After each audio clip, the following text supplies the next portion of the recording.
akan kemana sesudah COVID ini? Kita akan kemana?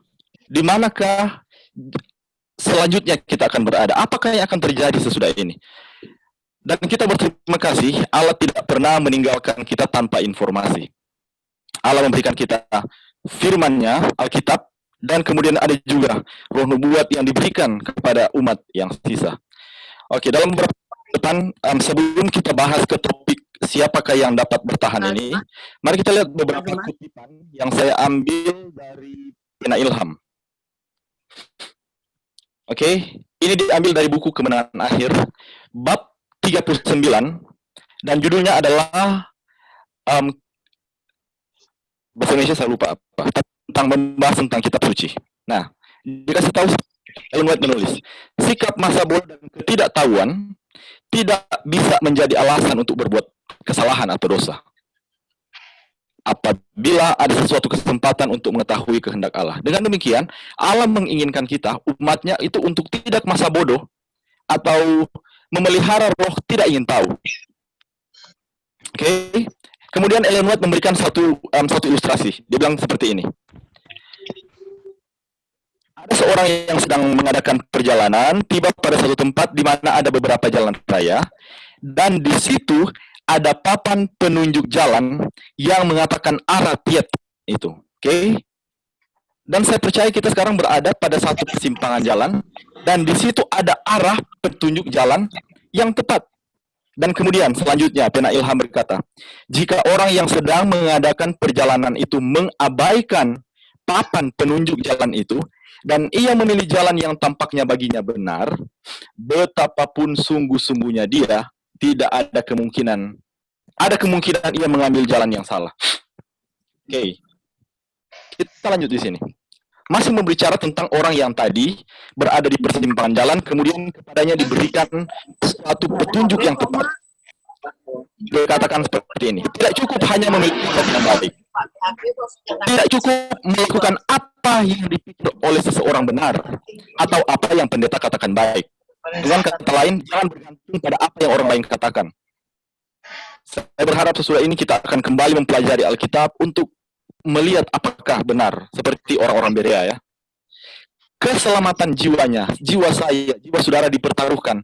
Dan orang itu, saya dan saudara yang saat ini sedang berada di persimpangan jalan, harus menyelidiki Alkitab untuk dirinya sendiri. Saya dan saudara mempunyai sebuah peta, atau bahasa aslinya bilang memiliki sebuah bagan yang menunjukkan setiap jalan menuju ke surga. Dan kita tidak boleh menerka-nerka. Dengan kata lain, Allah telah menunjukkan ada petunjuk-petunjuk jalan sehingga kita umatnya tidak perlu menerka-nerka. Kita bisa mengetahui dengan pasti kemana jalan ini. Selanjutnya, Allah memberikan kita peristiwa-peristiwa itu diberitahukan di dalam Alkitab dalam urutannya. Dan itu ada dalam kitab Wahyu. Urutan-urutan peristiwa itu adalah dalam kitab Wahyu. Dan saat seperti ini, saya pikir Allah memberikan kita kesempatan yang luar biasa. Kita memiliki waktu lebih banyak untuk berdoa, dan lebih banyak waktu untuk berdoa, mencari firman, mencari Allah melalui firman-Nya. Selanjutnya, ada satu keharusan untuk mempelajari rambu-rambu jalan yang menunjukkan, perhatikan di sini, waktu di mana kita hidup ini. Wah, Allah menunjukkan rambu-rambu untuk tahu kita hidup di mana sekarang. Baru ada rentetan peristiwa dan seterusnya. Dan Allah memberitahukan kepada kita urut-urutan secara berurutan. Allah memberikan peta, Allah memberikan satu bagan, dan bagan itu menunjukkan kepada kita urut-urutan peristiwa apa yang akan terjadi supaya kita tidak kehilangan jalan. Oke, mari kita akan bahas. Oke, kita lihat di sini. Mengapa penting mempelajari kesamaan? Saya pikir ini adalah ayat yang sangat relevan di mana-mana ketika ada terjadi satu peristiwa teristimewa yang seperti ini. Roma 13 ayat 11 dikutip. Ketika kita tahu keadaan waktu sekarang, maka kita harus mengetahui apa yang harus kita lakukan. Mengapa Allah memberitahukan kita waktu, memberitahukan petunjuk, supaya kita tahu apa yang harus kita lakukan. Ketika kita mengetahui waktu sekarang, maka kita akan melakukan pekerjaan kita dengan konteks keadaan waktu sekarang. Ketika kita belajar, mahasiswa, kita melakukan tugas-tugas kita, mahasiswa. Kita melakukan pekerjaan kita di kantor, dimanapun, walaupun dari rumah, maka kita akan melakukannya dalam konteks keadaan waktu sekarang, di mana keselamatan kita sudah menjadi lebih dekat. Ketika kita berbisnis, maka kita akan melakukan bisnis kita dengan konteks keadaan waktu sekarang, yaitu keselamatan kita sudah menjadi lebih dekat. Dan kita berterima kasih Allah memberikan petunjuk kepada kita yang luar biasa di dalam firman-Nya. Kita ingin baca yang bagian yang paling terakhir. Ketika Allah memberitahukan kepada kita, maka Allah menuntun kita supaya kita boleh membuat pengudusan menyeluruh dari semua yang kita miliki dan juga diri kita kepada Allah. Mungkin kita nanti akan bahas ini sebentar ya. Oke, kita tahu cerita ini. Kita tahu ada Nuh, tapi sebelum air bah terjadi, Allah memberikan amaran, dan kemudian ada reaksi yang muncul, ada orang yang memperhatikan amaran, ada orang yang tidak memperhatikan amaran, dan akibatnya jelas. Amos berkata bahwa Tuhan Allah tidak pernah melakukan sesuatu tanpa menyatakannya terlebih dahulu kepada hamba-hambanya, para nabi. Dan Allah memberikan kita Alkitab, Allah juga memberikan kita petunjuk dalam buku Roh Nubuat. Amaran ada di sana. Bagaimana reaksi kita? Reaksi kita akan memiliki dampak saat ini maupun dampak kepada kekekalan. Kita juga tahu cerita Lot. Sebelum Allah membinasakan Sodom, malaikat datang untuk mengamarkan. Kita juga tahu cerita orang-orang Kristen ketika Yerusalem akan dihancurkan, jauh sebelum Yerusalem dihancurkan, kurang lebih 40 tahun sebelumnya. Kristus sudah memberi amaran kepada mereka di dalam Matius 24. Dan kita tahu akhirnya bahwa semua orang yang memperhatikan amaran tersebut luput. Ini dalam peristiwa-peristiwa akhir zaman. Allah memberikan amaran, Nuh menurut dan diselamatkan. Lot, Allah memberikan amaran kepada Lot. Lot kemudian menempatkan diri di bawah pengawalan utusan surga. Dan dia diselamatkan. Demikian juga dengan orang-orang Kristen. Mereka memperhatikan tanda-tanda dan luput. Bagaimana dengan kita? Allah memberikan kita amaran. Dan mereka yang menanggapi amaran itu akan diselamatkan. Puji Tuhan untuk amaran yang tidak henti-hentinya diberikan oleh Allah kepada kita. Oke. Ini ada satu bagan yang saya adopsi dari 2 buku. Mungkin saudara bisa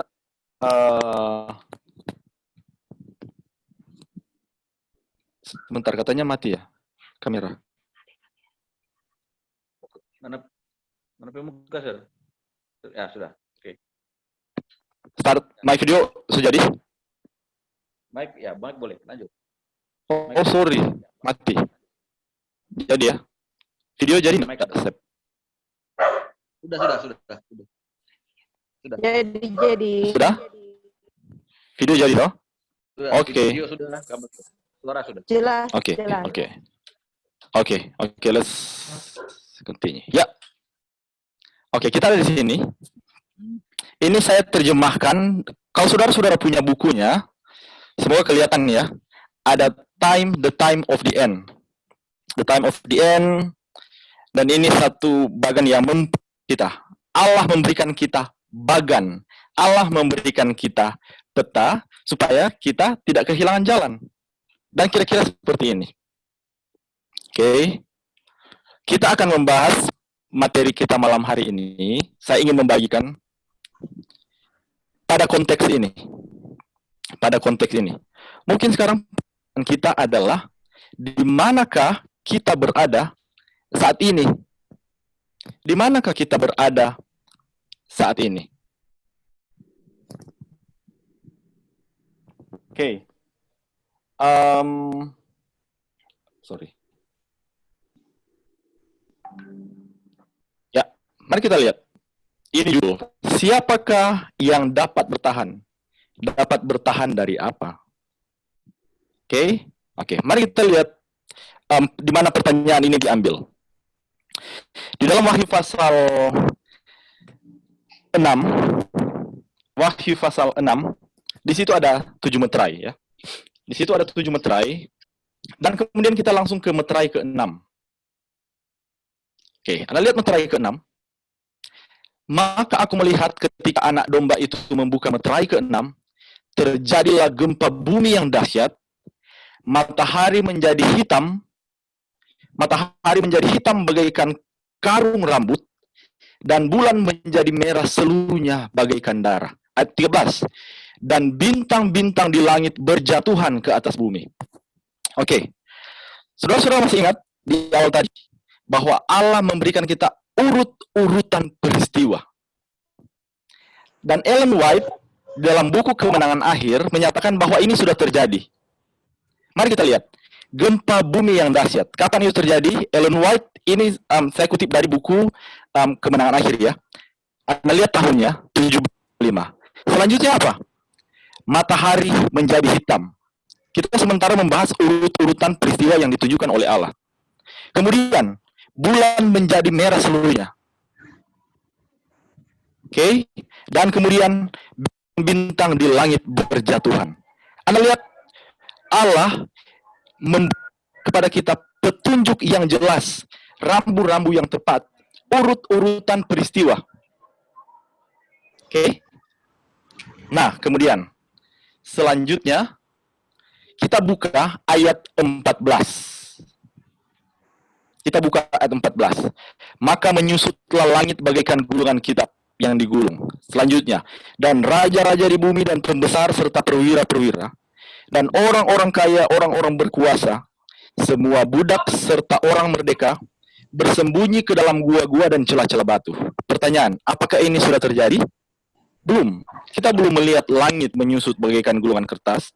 Kita belum melihat gunung-gunung tergeser dan pulau-pulau berpindah ke tempatnya. Kalau kita perhatikan di sini, Ellen White mengutip dalam buku Kemenangan Akhir, peristiwa ini adalah peristiwa kedatangan Yesus yang kedua kali. Dan waktu tadi terdengar satu pertanyaan. Sudah tiba hari besar murka mereka. Dan siapakah yang dapat bertahan? Siapakah yang dapat bertahan? Wah, ini adalah pertanyaan yang luar biasa. Siapa yang dapat bertahan? Bertahan dari mana? Dari ini. Oke, sekarang mari kita kembali. Ini sudah terjadi. 1833. Tepat urut-urutannya tepat seperti yang ditulis dalam Wahyu 6 ayat 12 sampai 13. Ini belum terjadi. Berarti berada di manakah kita saat ini? Berarti saat ini kita berada di antara bintang langit berjatuhan sudah lewat, dan kemudian berada di antara ayat 13 dan ayat 14. Oke? Kita berada di antara ayat 13 dan ayat 14 kitab Wahyu. Oke, mari kita kembali ke sebelumnya. Oke. Jadi dengan kata lain, kalau kita refer ke sini, maka itu 2.300 kan. Ya, tadi ditanyakan di sini, siapakah yang dapat bertahan? Kedatangan ditanyakan di sini, dan kemudian ini sudah lewat tadi. Gempa Lisabon, matahari menjadi gelap.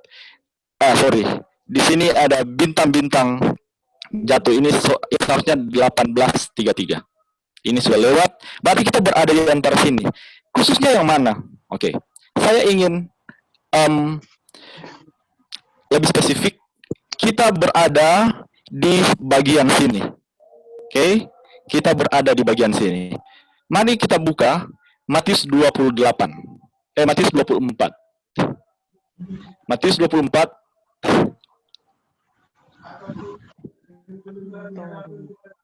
Ya, oke. Ini saya sementara membuka Alkitab. Matius pasal 24.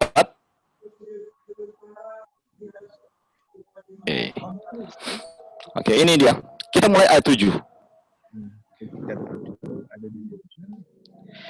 Bangsa akan bangkit melawan bangsa, dan kerajaan melawan kerajaan. Akan ada kelaparan, gempa bumi di berbagai tempat. Dan di dalam kitab Lukas pasal 21, Lukas menambahkan tentang bala sampar. Oke, akan ada satu bala sampar yang luar biasa. Dan kita bertanya, bukankah bangsa melawan bangsa sudah ada dari dulu? Bukankah kelaparan sudah ada dari dulu? Bukankah gempa bumi sudah ada dari dulu? Bukankah bala sampar sudah ada dari dulu? Dan kemudian kita membaca ayat ini. Matius 28 ayat 8. Dia bilang begini, semuanya itu barulah permulaan, atau terjemahan lain berkata, itu adalah awal dari sakit melahirkan. Saya tidak pernah melahirkan, istri saya melahirkan, tapi sakit melahirkan yang saya tahu, sakit berhenti, tapi lama-kelamaan rasa sakit itu semakin lama, semakin besar, sampai melahirkan. Sekarang saya ingin tanya, kalau di sini ada sakit melahirkan, pertanyaannya melahirkannya itu kapan? Oke. Kalau ada ini sakit melahirkan, kapan melahirkannya? Oke, mari kita lihat sini.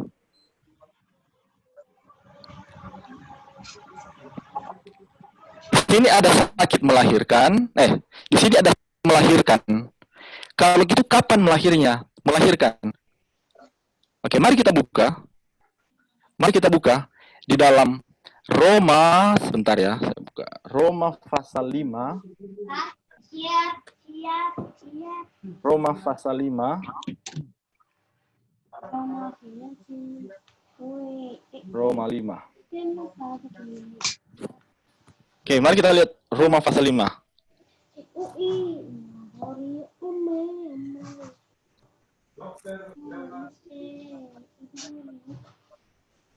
Bentar, saya buka Alkitab saya. Roma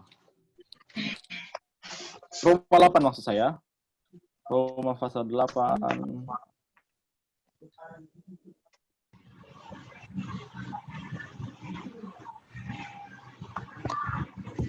Roma pasal 8. Oke. Pengharapan.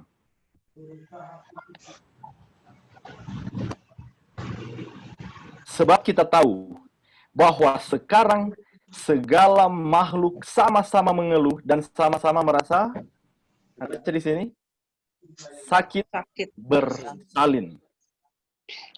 Oke.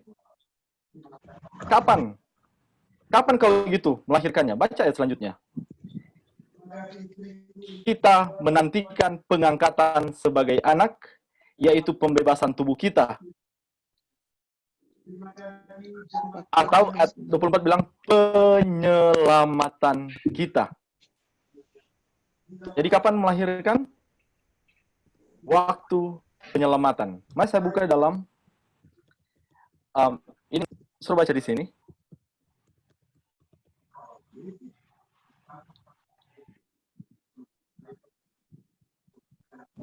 Ayat 9.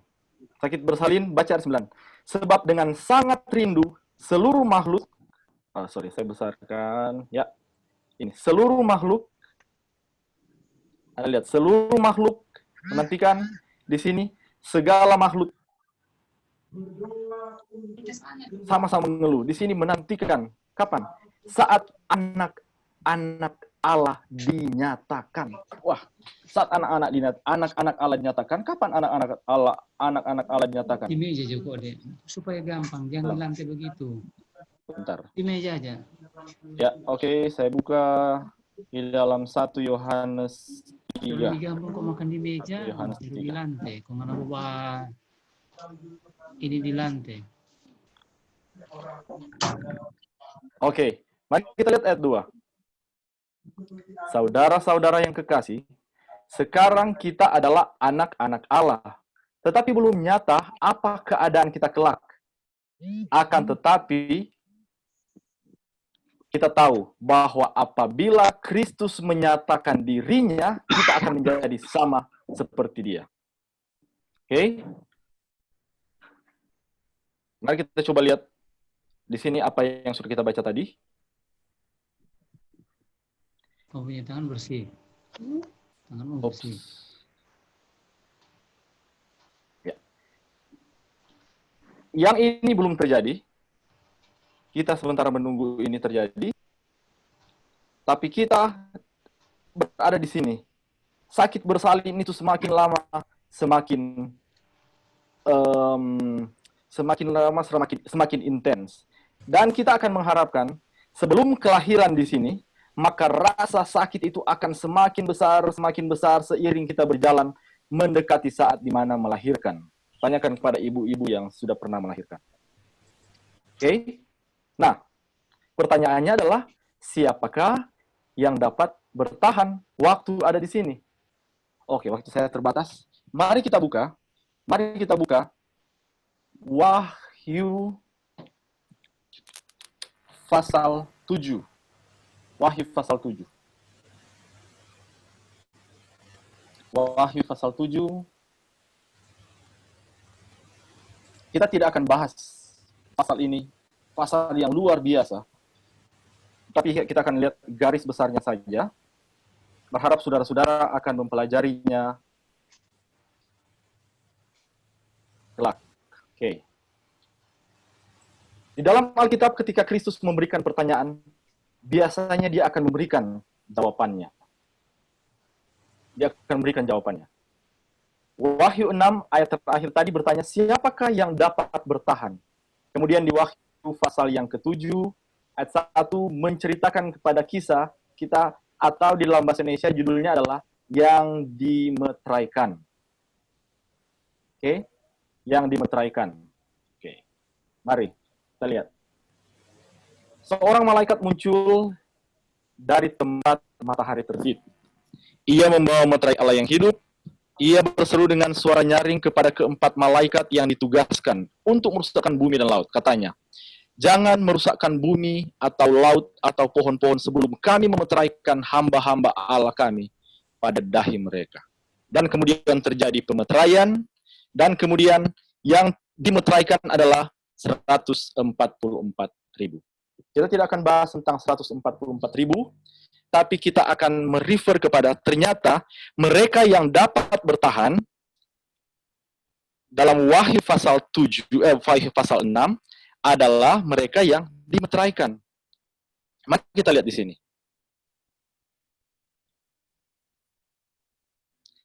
Ketika ditanyakan di sini, siapakah yang dapat bertahan di sini? Kristus menunjukkan jawaban kepada kita. Kristus menunjukkan jawabannya kepada kita. Dia refer balik ke belakang sini. Bahwa supaya kita dapat bertahan di saat ini, maka kita harus membuat persiapan sejak saat ini. Jauh sebelum hal itu terjadi, persiapan itu sudah harus dibuat di sini. Saudara-saudara lihat di sini ada pemeteraian umat Allah. Oke. Jadi sekali lagi, jauh sebelum ini terjadi, persiapan sudah harus dibuat di sini. Pemeteraian sudah harus dibuat di sini. Mungkin pertanyaan yang lebih relevan yang saya akan tanya adalah, siapakah yang akan menerima meterai supaya mereka dapat bertahan bertahan ketika Kristus datang? Oke, mari kita lihat. Wahyu pasal 14. Wahyu pasal 14.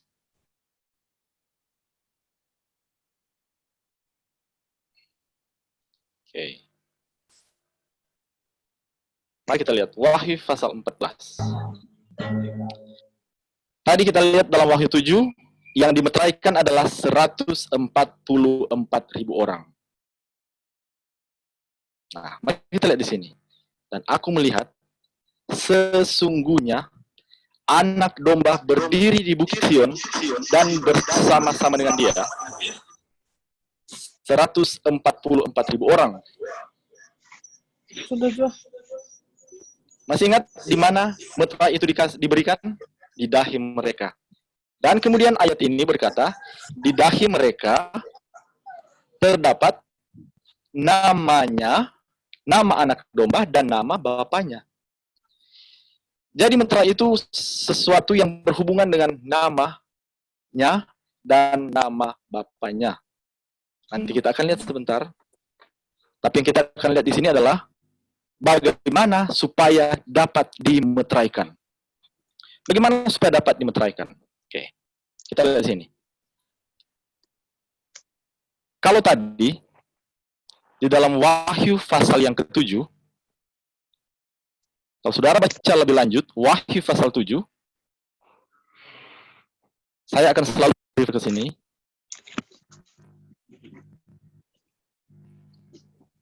Pemeteraian itu terjadi di sini.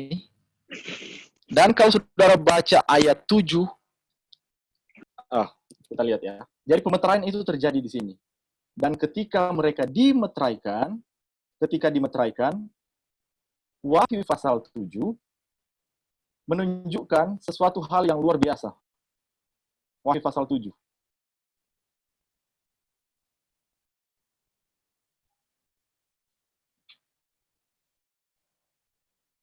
Sesudah pemeteraian, Wahyu pasal 7 dimeteraikan 144.000. Ayat 9 langsung dikatakan bahwa sesudah pemeteraian, 144 itu berdiri mengelilingi tahta. Oke? Dan kemudian dikatakan di sini.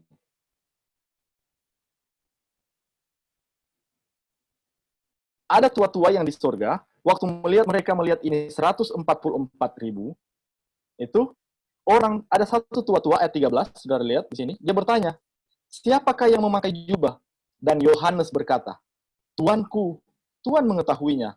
Mereka itu adalah orang-orang yang keluar dari kesusahan yang besar. Jadi 144.000 di ayat pertanyaan Wahyu pasal 6 bertanya, siapakah yang dapat bertahan? Ayat 7 bilang, menceritakan kepada kita tentang satu pemeteraian. Dan yang dimeteraikan adalah 144.000. Dan kemudian, sesudah pemeteraian, di ayat 13 mengatakan mereka sekarang sudah di surga. Di ayat 14. Tapi sebelum mereka berada di surga, mereka akan melewati satu kesusahan yang besar. Oke, mari kita lihat. Wahyu 6 ayat terakhir bertanya di sini, siapa yang dapat bertahan di sini? Wahyu 7 berkata tentang ada pemeteraian di sini tentang 144.000. Dan Wahyu 7 ayat 13, ketika di kota suci, seorang tua-tua bertanya kepada Yohanes, siapa mereka? Dan Yohanes berkata, mereka adalah yang melewati masa kesusahan yang besar. Ini masa kesusahan yang besar. Jadi sesudah ada pemeteraian, di sini kita sementara berada di sini, COVID-19 ada di sini, sakit bersalin semakin lama, semakin terasa, semakin intens, tapi Allah sementara memeteraikan umatnya untuk mempersiapkan mereka menghadapi satu kesusahan yang jauh lebih besar dari COVID-19 yang sementara kita hadapi. Dan kemudian, luar biasanya adalah mereka yang dimeteraikan, mereka akan berdiri di tepi laut kaca. Mereka akan berada di sini. Mereka akan berdiri di tepi laut kaca. Dan Paulus berkata bahwa penderitaan ringan kita sekarang ini tidaklah dapat dibandingkan dengan kemuliaan kekal yang nanti kita akan. Apa yang akan kita nikmati di kota suci tidak dapat dibandingkan dengan apa yang sementara kita rasakan sekarang. COVID-19 baru permulaan, ada satu masa kesusahan yang jauh lebih besar. Dan saya percaya, Allah sementara melatih kita masa kesusahan saat ini, supaya kita bergantung kepadanya sekarang, supaya ketika datang masa kesusahan yang lebih besar, kita sudah terbiasa bergantung kepadanya saat ini. Jadi saya melihat ini sebagai satu latihan. Oke, mari kita kembali ke pertanyaan. Bagaimanakah supaya saya dapat dimeteraikan? Wahyu pasal 14 ayat 1 tadi berkata bahwa sesungguhnya aku melihat anak domba berdiri di atas bukit Sion dan bersama-sama dengan dia 144.000. Di mana mereka? Mereka berdiri di bukit Sion atau di gunung Sion. Bahasa Inggrisnya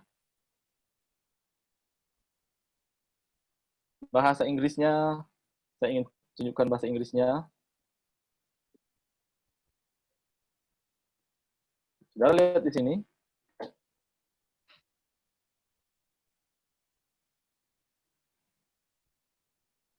Mereka berdiri di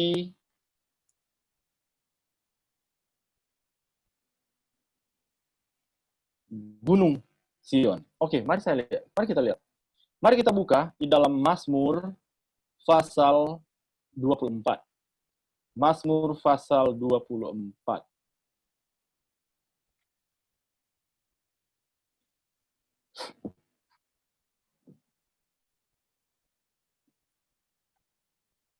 Ya, kita tunggu Mazmur 24.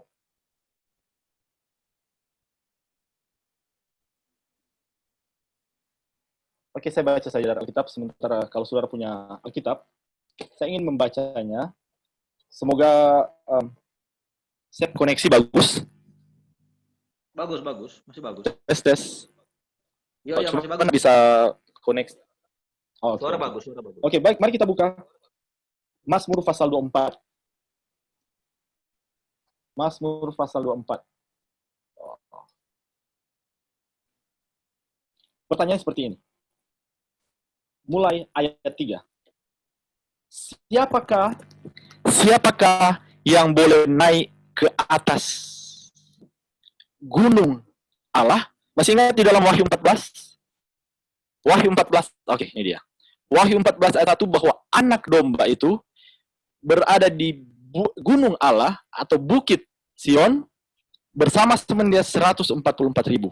Dan pertanyaannya ada di sini adalah di dalam Mazmur 24 ayat 3.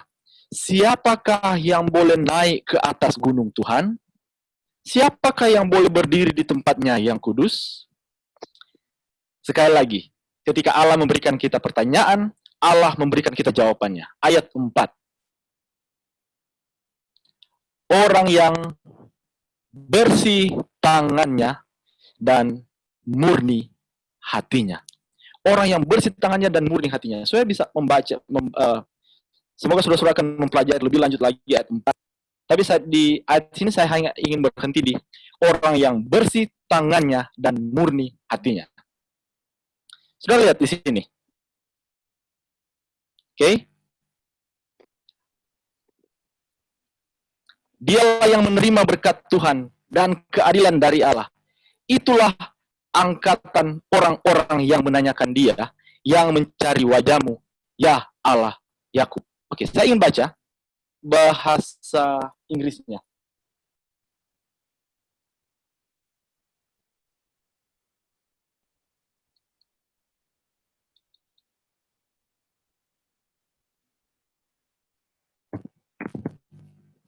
Kalau sudah punya bahasa Inggrisnya, oke, ini dia.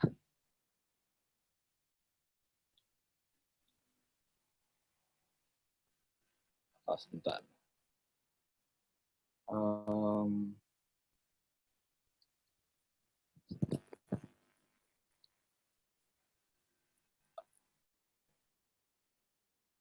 Ayat 6.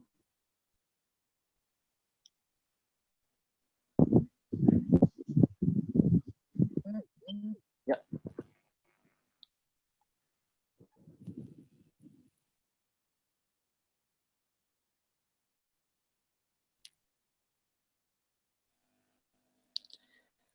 Masih ingat tadi, siapakah mereka yang bersih tangannya, mereka yang bersih tangannya dan murni hatinya? Ayat 6 berkata, mereka ini adalah, this is Jacob, inilah Yakub, generasi yang mencari Tuhan.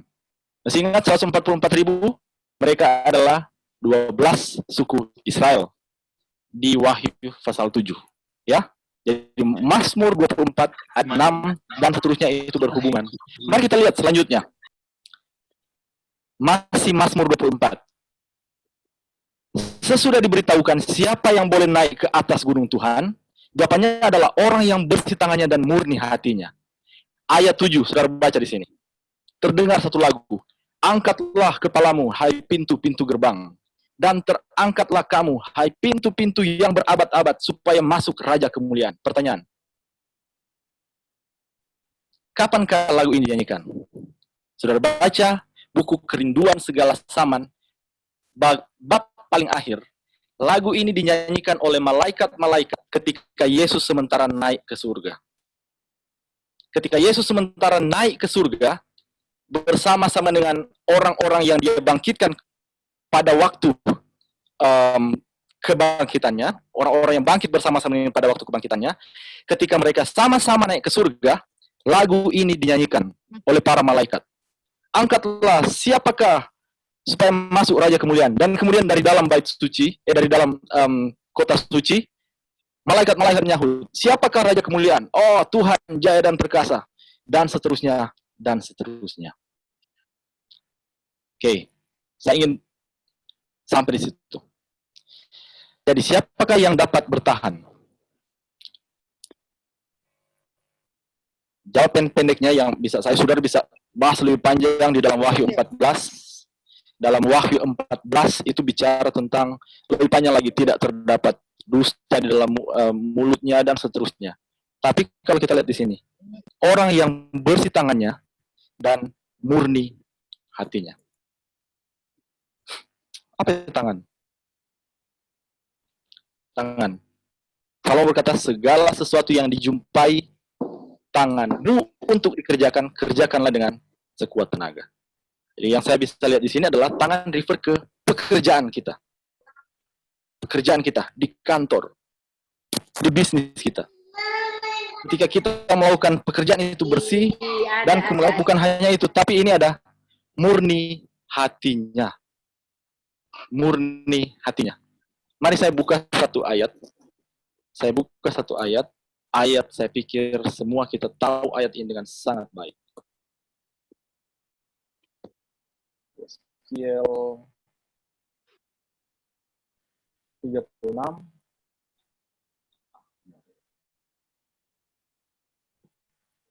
Sudah lihat di sini?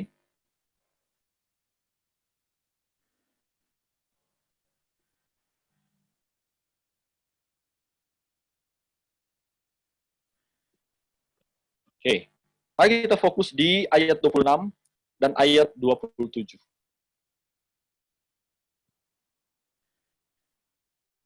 Kamu akan kuberikan hati yang baru. Oke. Dan roh yang baru di dalam batinmu. Oke. Berikut ayat 27. Aku akan membuat kamu hidup, aku akan membuat kamu hidup menurut segala ketetapanku dan tetap berpegang pada peraturan-peraturanku dan melakukannya. Allah memberikan kita hati yang baru, tapi kemudian Allah akan menolong kita untuk melakukan apa yang kita ketahui. Maksudnya? Mari kita lihat, setidaknya ada dua kutipan. Oh, saya ingin baca satu. Ini. Saya lihat di sini, Ellen White. Oke. Pasal ini, atau bab ini dari buku Early Writings, tulisan-tulisan yang pertama. Bab ini bicara tentang penglihatan yang pertama. Ini berbicara tentang kedatangan Yesus. Ini tentang deskripsi seperti apa Yesus yang dilihatnya di dalam khayalnya. Dan kemudian mereka bertanya, siapa yang bisa berdiri? Pertanyaan yang sama yang ditanyakan di dalam Wahyu pasal 6 ayat terakhir. Dan kemudian Yesus berkata, apa kata Yesus? Mereka yang memiliki tangan yang bersih dan hati yang murni. Jadi yang dapat berdiri adalah mereka yang memiliki tangan yang bersih dan hati yang murni. Jadi mungkin pertanyaan berikut yang berapa menit lagi, Sep? Sepi, halo. 20. Oke, pertanyaan di sini adalah, kalau ternyata yang dapat berdiri adalah mereka yang memiliki tangan yang bersih dan hati yang murni, maka pertanyaan ini sangat penting. Bagaimanakah saya dapat memiliki tangan yang bersih dan hati yang murni? Karena hanya mereka yang memiliki tangan yang bersih dan hati yang murni yang akan dapat berdiri. Berdiri di mana? Berdiri waktu di sini. Tapi jangan lupa, sakit melahirkan itu lebih lama, lebih parah. Dengan kata lain, kalau kita boleh berdiri di sini, maka berarti kita juga dapat berdiri di sini. Kita dapat berdiri di sini. Sakit melahirkan itu akan semakin lama semakin besar, semakin besar, semakin besar, semakin besar, sampai melahirkan di sini. Tapi Kristus berkata yang dapat bertahan adalah mereka yang memiliki tangan yang bersih dan hati yang murni. Oke. Mari kita kembali ke gambar di sini.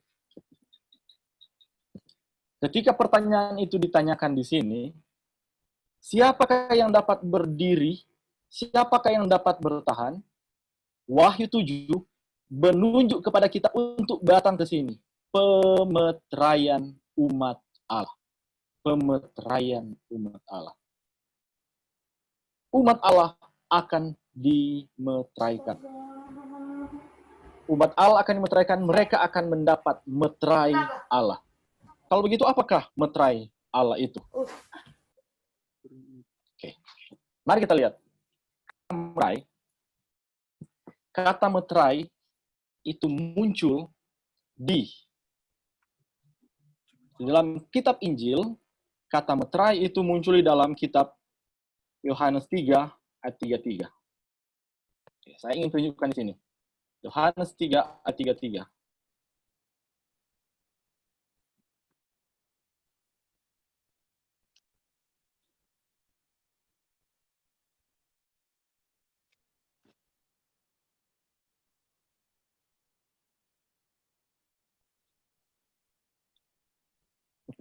Oke, mari kita cek. Ini Alkitab yang kita miliki sekarang, terjemahan baru. Siapa yang menerima kesaksian itu? Siapa yang menerima kesaksian itu? Sebentar saya baca konteksnya. Ini berbicara tentang Kristus. Jadi ketika kita percaya menerima Kristus, maka dia mengaku bahwa Allah adalah benar. Coba Anda lihat terjemahan lain. Dan ini dari kata asli yang sama. Barang siapa yang sudah menerima kesaksiannya telah memeteraikan bahwa Allah adalah benar. Di dalam hati kita mengakui bahwa Allah itu adalah benar. Mari kita lihat terjemahan lain. Saya suka dengan Amplified Version ya.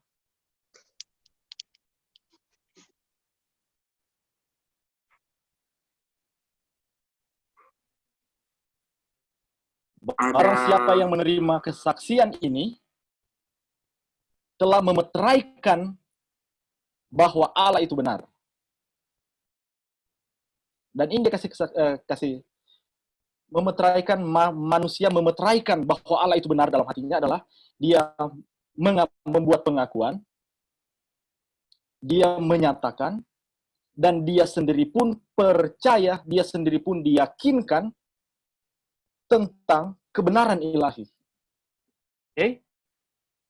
Dia sendiri diyakinkan bahwa ini adalah kebenaran ilahi.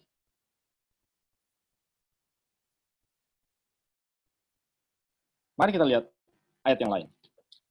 Bentar, saya coba lihat. Jadi, saya itu di dalam 2 Timotius 2.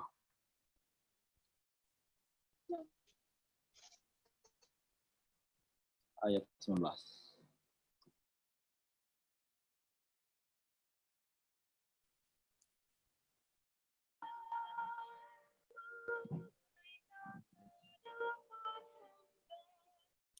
Ya, ini dia. 2 Timotius 2 ayat 19.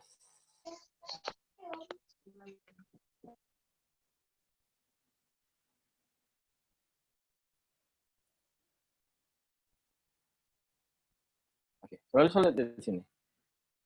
2 Timotius 2 ayat 9. Meterai Allah. Tuhan mengenal siapa kepunyaannya. Jadi ketika kita menerima meterai Allah, oh Tuhan mengenal. Dan ketika kita meterai dari bagian kita, itu adalah kita percaya, kita mengakui, dan bahwa Allah itu adalah Allah yang benar, kebenarannya itu adalah suatu kebenaran yang hakiki, satu kebenaran yang luar biasa. Mari kita lihat.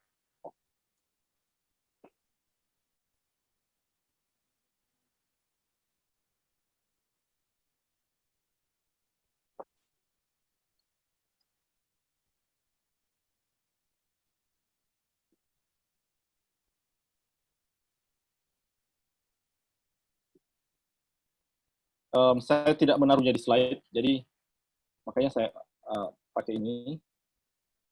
Oke, sudah lihat di sini.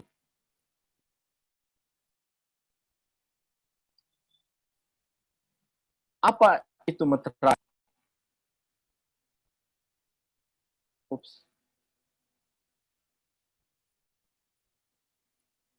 Oke, lihat di sini.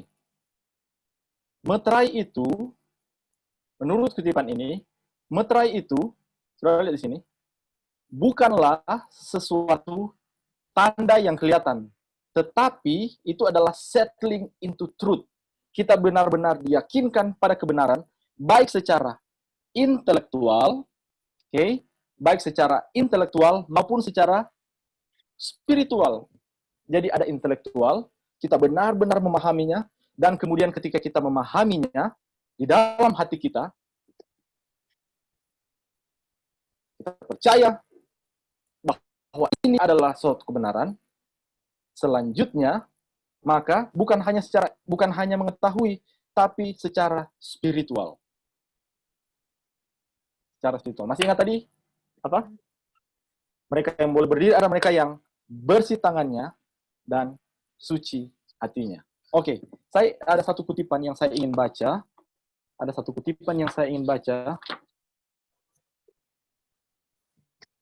Oke, Anda lihat di sini. Saya pikir kutipan ini akan bisa membantu kita untuk mengerti lebih jelas.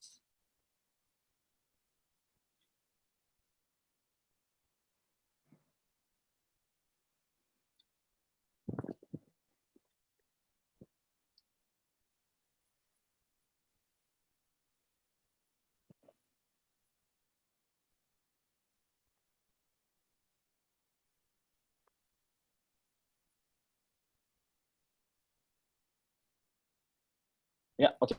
Mari kita lihat di sini. Benar bahwa Allah di dalam hari Sabatnya itu menaruh meterainya di situ. Tapi mari kita baca yang bagian di sini. Mungkin saya akan coba translate saja. Saya akan coba translate. Saudara-saudara yang punya ini bisa cari, tapi saya akan masukkan di Google Translate supaya kita bisa mengerti dengan lebih mudah ya.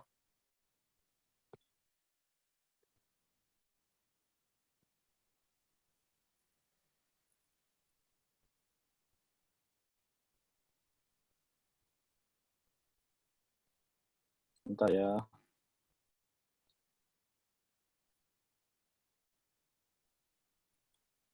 Oke. Ya.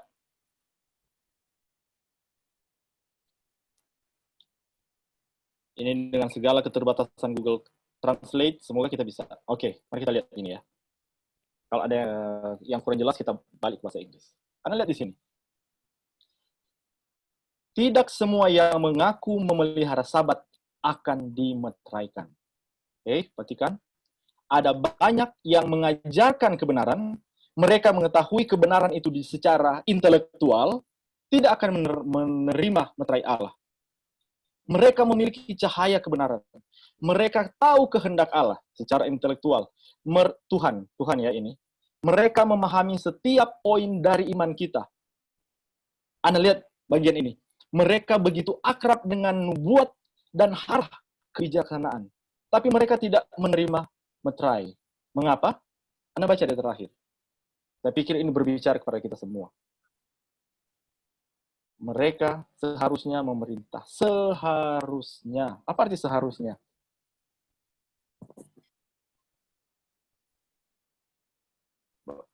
Kamu seharusnya makan. Berarti sudah makan belum? Belum ya? Oke. Mari kita lihat bahasa Inggrisnya. Ini ya. Sudah lihat sini. mereka yang mereka yang sangat-sangat mengerti dengan nubuat dan divine wisdom dan hikmat ilahi, seharusnya apa saudara baca di sini? Anda lihat di sini, acted, bertindak iman mereka. Dengan kata lain, iman tidak cukup. Iman harus disertai dengan perbuatan. Iman datang dari mana? Belajar firman Tuhan secara intelek. Tapi kemudian iman itu harus sanggup mengubah kehidupan kita. Iman itu harus sanggup mengubah kehidupan kita.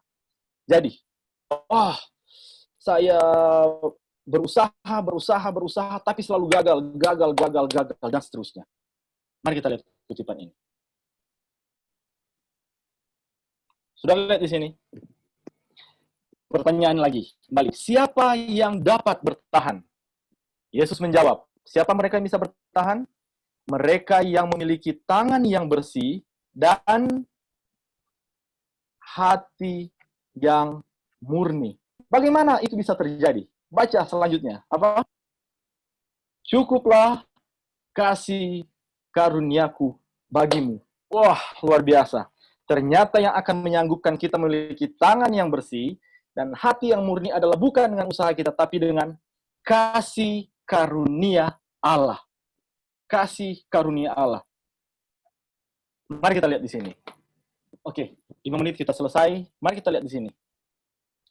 Kasih karunia Allah. Ternyata, supaya kita dapat bertahan di sini, persiapan itu harus dibuat di sini. Dan yang akan mempersiapkan kita, akan menolong kita supaya siap adalah bukan kita, tetapi Allah melalui kasih karunia-Nya. Pertanyaan, di manakah Kristus sekarang? Sekarang Kristus berada di bilik yang maha suci. Ibrani 4 ayat 16 berkata apa? Karena itu marilah kita dengan penuh keberanian datang menghadap tahta kasih karunia. Tahta kasih karunia. Tempat di mana Kristus berada disebut tahta kasih karunia. Mengapa? Supaya saya dan saudara kita boleh menerima kasih karunia yang akan menyanggupkan kita memiliki tangan yang bersih dan hati yang murni. Jadi malam hari ini pembahasan kita bukan untuk menjadi seorang Kristen Advent yang legalistik. Nah, kita akan menjadi orang Advent, orang Kristen yang bergantung sepenuhnya kepada kasih karunia Allah. Karena hanya kasih karunia Allah yang dapat menyanggupkan kita untuk berdiri. Dan saudara perhatikan di sini, tidak lama lagi Kristus akan selesai di bilik yang maha suci. Dan kemudian pintu kasih karunia sudah tertutup. Jadi, selama Kristus masih berada di bilik yang maha suci, memberikan kasih karunia dengan limpah kepada mereka yang berseru kepadanya, datang kepadanya sekarang. Dan bukankah kita rindu untuk sama-sama berdiri di tepi laut kaca, menjadi bagian dari orang-orang yang kelak akan berada di surga bersama-sama dengan anak. Jadi, mengapa penting untuk mengetahui peristiwa akhir zaman? Oke, mari kita review dalam 1 menit.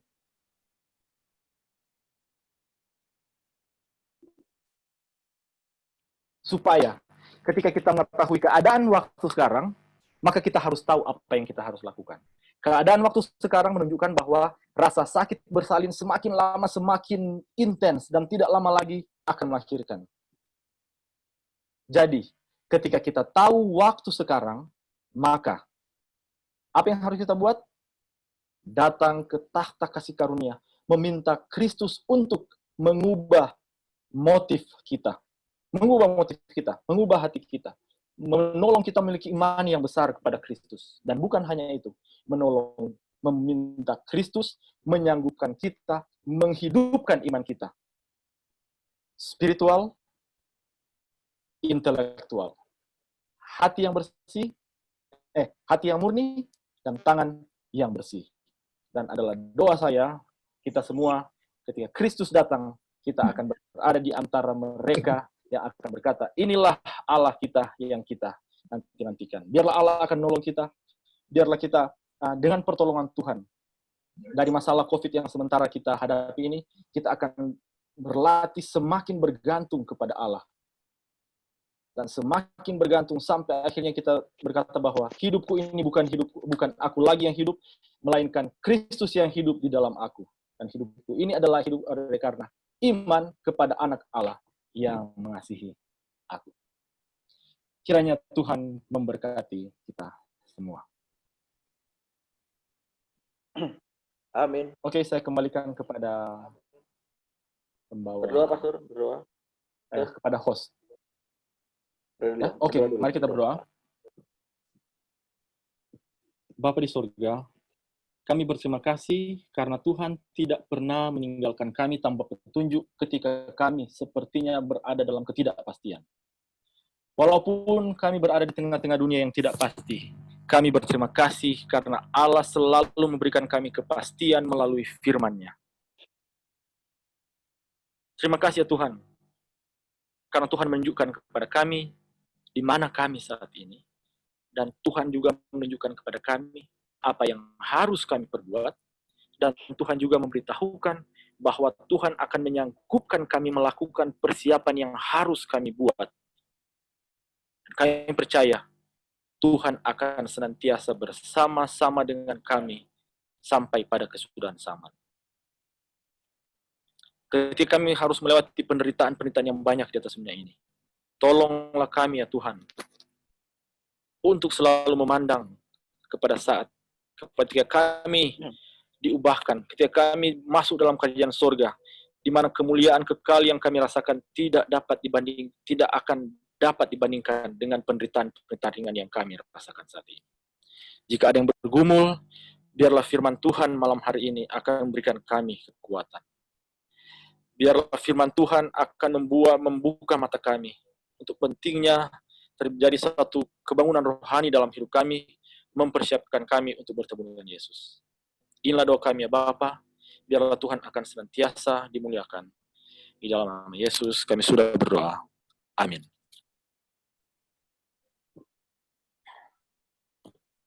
Baik, terima kasih kepada Dr. Elvis yang sudah membagikan kabaran yang luar biasa pada malam hari ini.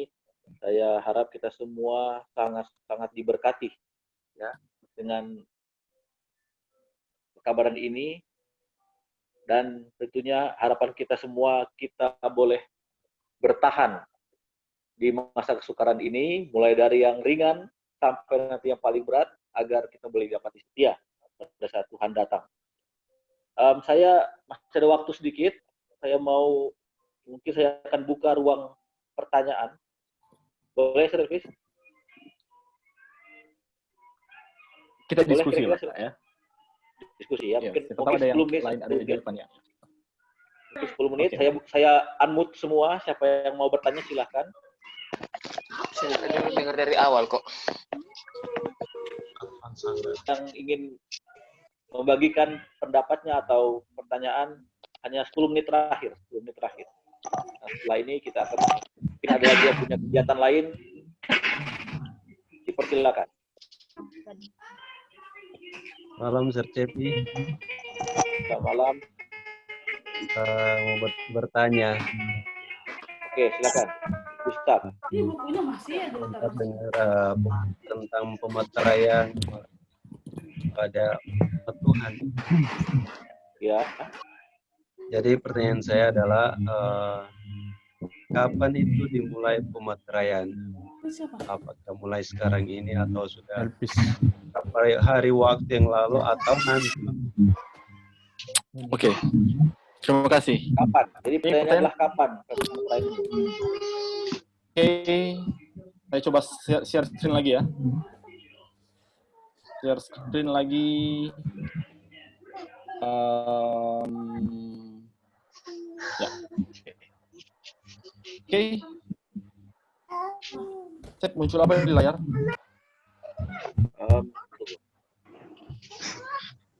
Ya, mengapa penting gitu? Oh, oke. Sekarang Alkitab ya. Pertanyaannya di sini adalah lagi kamar. Oke, saya ingin buka dari Efesus 1. Efesus 1, tampilkan semua. Oke.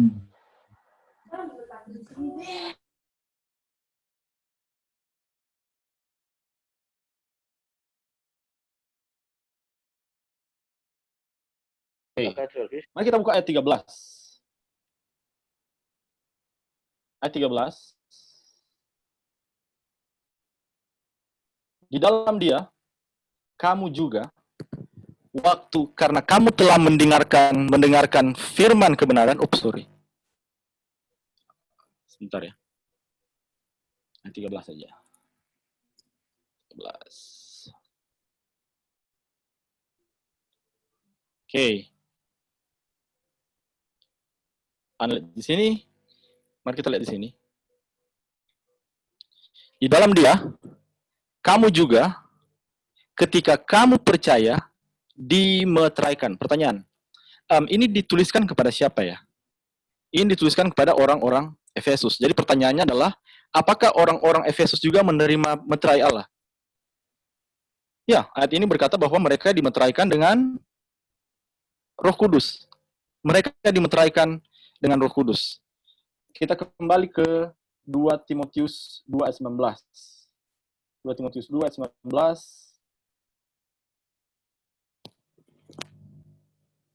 Tuhan mengenal siapa kepunyaannya. Oke. Tuhan mengenal siapa kepunyaannya. Oke. Kemudian kita lihat juga berikut.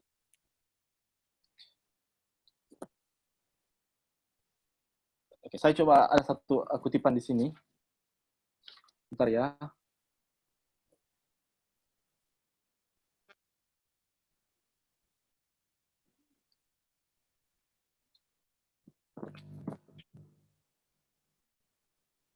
Lihat di sini. Ini Ellen White berbicara tentang seorang anggota jemaat yang setia, seorang wanita. Dan kemudian Ellen White menulis surat, dan ini dikatakan, saya melihat bahwa ia telah dimeteraikan. Kalau Efesus, kita lihat pemeteraian Allah mengenal siapa yang percaya kepadanya, itu dimeteraikan oleh Allah. Mungkin pertanyaannya adalah, itu siapa adalah, kalau saya bisa paraphrase ya, kapankah pemeteraian itu selesai? Kapankah pemeteraian itu selesai? Sebentar, saya mau coba lihat di sini. Oke. Mungkin, ya. Kapankah pemeteraian itu selesai? Oke. Di sini ada satu kutipan diambil dari 613. 613.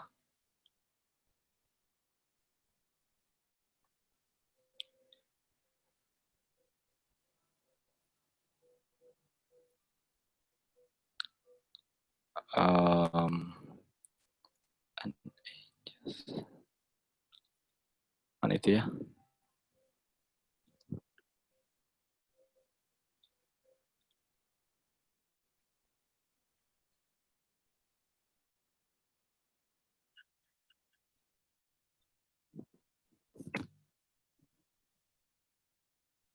Ya, ini ya. Paragraf kedua. Saya buka bahasa Indonesia saja ya. Saya buka bahasa Indonesianya. Bab 39. Indonesia. Maaf sebentar Gustaf ya. Kemenangan akhir. Ya, ini dia. Bab 39, paragraf 2. Bab 39, paragraf 2. Kemenangan akhir.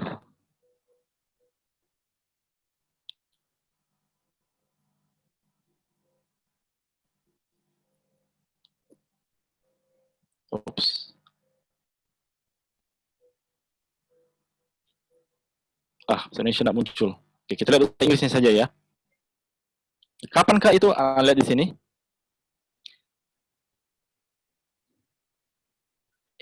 Malaikat-malaikat itu bergegas. Kita ingat tadi di Wahyu pasal 7, malaikat-malaikat itu bergegas ke sana kemari. Anda lihat di sini. Malaikat bergegas naik turun ke surga, dan kemudian, kemudian seorang malaikat,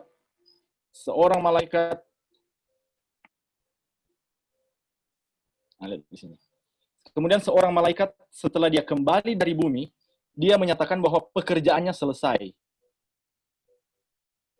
Ujian yang terakhir telah dibawa kepada dunia, dan ujian kepada siapa ini? Moga-moga ada saudara-saudara silahkan pelajari. Ujian ini adalah diberikan kepada setiap manusia untuk membuat pilihan apakah mereka akan setia kepada Allah atau setia kepada atau menerima tanda binatang. Dan ketika semua manusia membuat satu keputusan, maka mereka yang setia kepada divine precept, tuntutan ilahi, telah menerima apa ini? Meterai Allah yang hidup. Dan kemudian Kristus menyelesaikan pekerjaan pengantaraannya. Mari kita lihat di sini.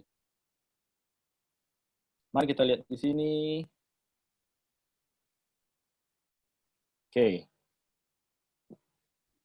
Jadi di sini ada satu ujian sementara diberikan kepada semua orang. Apakah tetap setia kepada Allah atau menerima tanda binatang? Nah, sesudah malaikat itu selesai, dia kembali ke surga dan dia berkata kepada Yesus, pekerjaan sudah selesai. Dan kemudian apa katanya? Kristus menyelesaikan pengantaraannya di surga. Jadi ketika pemeteraian selesai, Kristus menyelesaikan pengantaraannya di surga. Rahmat yang telah diberikan, tapi kemudian tidak digunakan oleh umat manusia, disia-siakan, akhirnya tidak diberikan lagi. Paulus berkata, bagaimana mungkin kita dapat, kita akan luput jika kita menyia-nyiakan keselamatan yang sebesar ini. Nah, sekarang pertanyaan, akankah kita menunggu sampai pintu rahmat tertutup?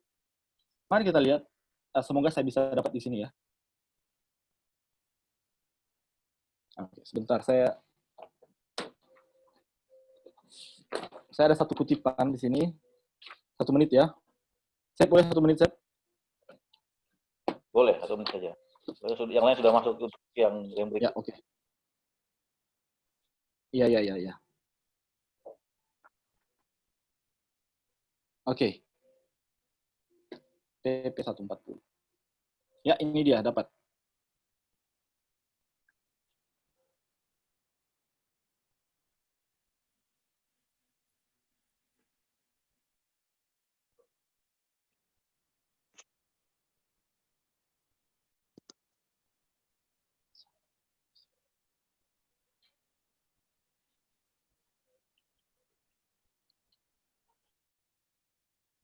Semua habis waktu. Anda lihat di sini, di kutipan ini,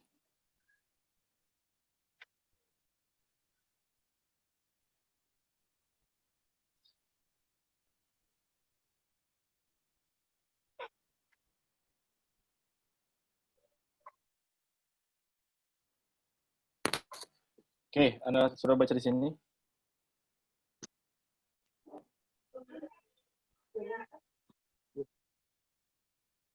Beberapa, walaupun Kristus, Anda lihat di sini, walaupun Kristus belum menyelesaikan pekerjaannya, walaupun Kristus masih mengantarai kita di bilik yang maha suci sekarang, tapi Anda baca di sini, ada beberapa umat-umat Allah yang sementara menutup pintu rahmat itu sendiri. Ketika kita menolak Roh Kudus, kita sementara menutup, dan kita sementara menyatakan bahwa saya tidak akan berdiri untuk dimeteraikan. Jadi mungkin itu yang bisa saya jawab. Dan saya percaya ada banyak jawaban yang ketika jawab itu orang itu saling melengkapi ya. Mungkin saya. Oke, terima kasih Elvis dan juga Gustaf yang bertanya. Mohon maaf semua karena waktu sudah terbatas, karena ruangan meeting ini akan dipakai juga untuk seminar yang lain. Untuk semua yang sudah ada hadir dan join, saya mengucapkan terima kasih banyak juga kepada Elvis yang sudah membagikan materi ini. Dan semoga Tuhan akan memberikan kita waktu yang lain untuk kita bisa bersama-sama lagi belajar akan firman Tuhan. Dan untuk ruangan meeting ini saya akan tutup. Terima kasih sekali lagi semuanya. Tuhan memberkati. dan tetap semangat, tetap sehat sampai Tuhan datang yang kedua kali.